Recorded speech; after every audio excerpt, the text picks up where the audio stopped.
Ratusan botol miras oplosan yang dikemas dalam botol siap edar diamankan personel Polsek Rapocini Makassar di salah satu rumah di Jalan Jipang, Makassar. Dari keterangan pemilik miras, ia menerima minuman keras dari Kabupaten Goa dalam jumlah besar dan diolah kembali lalu dijual. Kasus ini kini dalam penanganan kepolisian sektor Rapocini, Kota Makassar.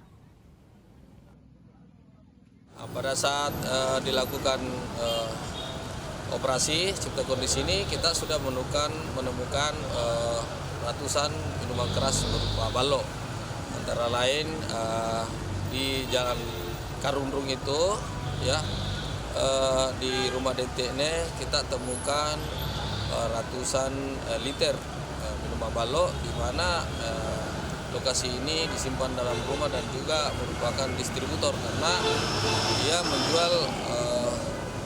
Dia simpan dalam ember besar dan kemudian disiapkan jergen maupun botol kecil untuk didistribusikan.